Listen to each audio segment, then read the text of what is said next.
रहा हूं। श्राद्ध का महात्म्य आज का टॉपिक है। श्राद्ध क्यों करना चाहिए, किसे जमाएं, कौन सा ब्राह्मण जीवने के लायक है, ना जमाएं तो उससे क्या हानि है, जमाएं तो उसके क्या लाभ हैं। सत्संग टीवी, तुलसी तपोवन यूट्यूब चैनल और मीडिया के तमाम प्लेटफार्म पर जुड़ करके आज की यह चर्चा आप सुनने के लिए जा रहे हैं। परिसर में आप सभी गौभक्त बैठे हैं, ऐसे भक्त बैठे हैं जो बहुत लंबे समय से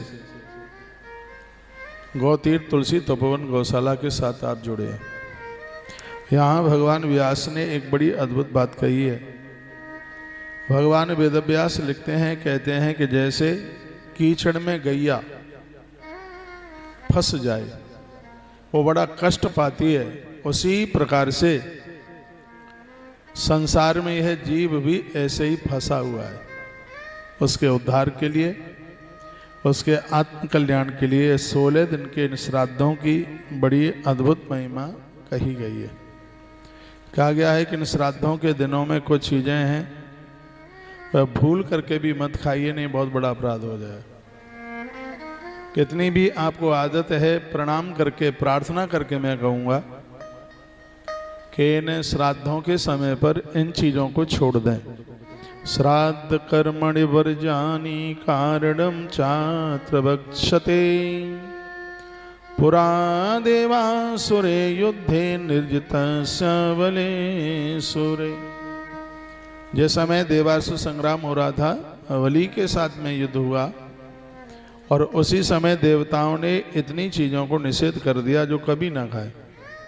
श्राद्धों में क्या क्या ना खाएं, लहसुनम गृजनम चैव पलांडम पिंडमूलकम करम्बाधानि चान्यानि हीनानि रसगंधत।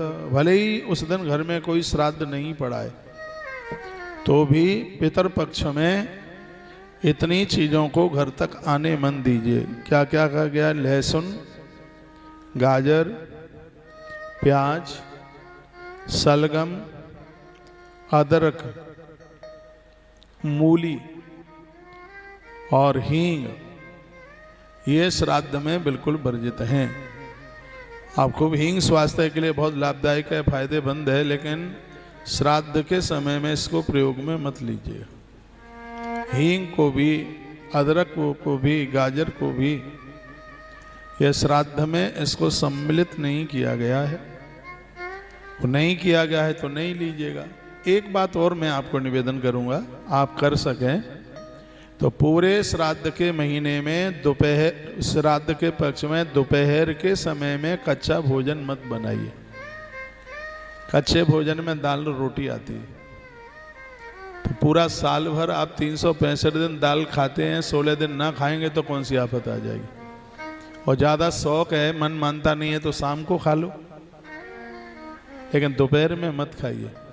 ऐसा ही एकादशी का व्रत है, भले ही आप 11 का व्रत नहीं करते तो भी दोपहर में दाल और फुल्का नहीं बनना चाहिए।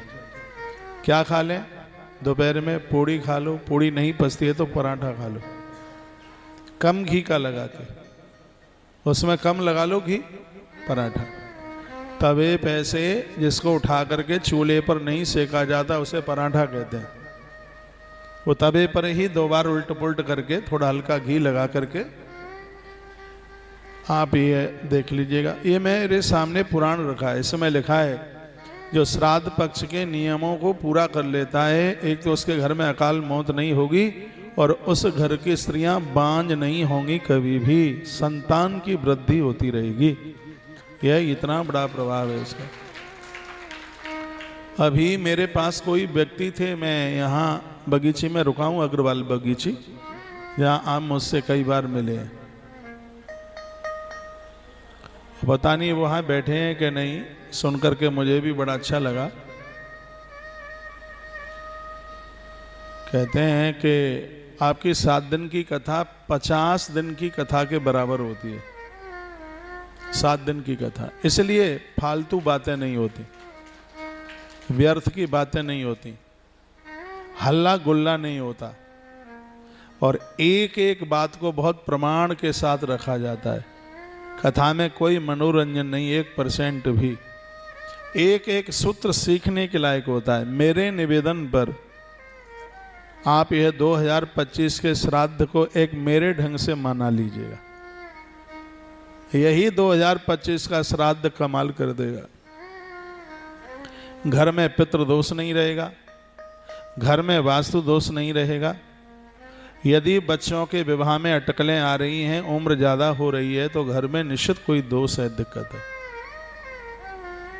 बेटियां समय से अपने घर नहीं पहुंच पा रही हैं, घर भर नहीं मिल रहा है, तो थोड़ी दिक्कत है घर में। घर में लड़ाई है, झगड़े हैं, रिपोर्ट में कुछ आता नहीं है, फिर भी बीमार पड़े हैं, निश्चित रूप से घर में कोई दिक्कत है। आपके दरवाजे पर गैया नहीं आती, आपके घर में तुलसी सूख जाती है, आपके घर में मेहमान नहीं आते, तो यह समझ लो कि घर में निश्चित प्रकार से कोई न कोई दोष है। तो ये श्राद्ध पक्ष जो साल में एक बार आता है, यह परिवार के संपूर्ण दोषों को समाप्त कर देता है। हजारों पीपल के पेड़ आप लगाते हैं, पीपल का वृक्ष लगाना बहुत बड़ा पुण्य है। आप कई हजारों की संख्या में पीपल का वृक्ष लगाते हैं और श्राद्ध पक्ष में एक ब्राह्मण जिमा देते हैं, उसका फल एक बराबर है। इतनी बड़ी महिमा है पितृपक्ष की, श्राद्ध पक्ष की।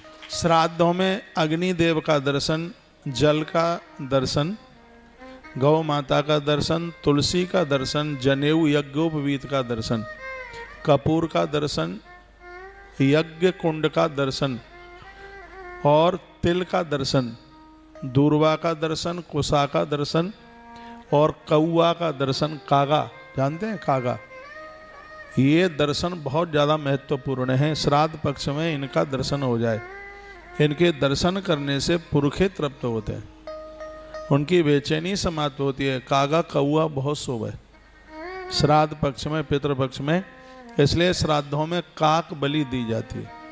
काक बलि देने से यदि हमारे पूर्व में कोई बच्चे थोड़ा हल्ला गुल्ला कर रहे हैं, संभालिए, कोई आत्महत्या करके मृत्यु को प्राप्त हुआ है, श्री राधे, या कोई छोटी उम्र में मृत्यु को प्राप्त हुआ है, तो उसको संतुष्टि काक बलि के द्वारा। दो बलि बड़ी विशेष हैं, एक है नारायण बलि। घर में कोई भूत प्रेत बन गया है, ऐसे कोई दिक्कत है, तो उसके लिए नारायण बलि समर्पित की जाती है। और पितर पक्ष में पुरखों को बहुत तृप्त करने के लिए, गर्भ में संतान समाप्त हुई, छोटी उम्र में हुई, आत्महत्या करके मृत्यु को प्राप्त हुई, तो यह काक बलि अपने आप में बड़ी विशेष है। हम हर साल गयाजी में होते हैं और इस कार्यक्रम को इतनी श्रद्धा से किया जाता है, इसको श्रद्धा से किया जाता है, इसलिए इसका नाम श्राद्ध है, तभी तो इसको श्राद्ध कहते हैं।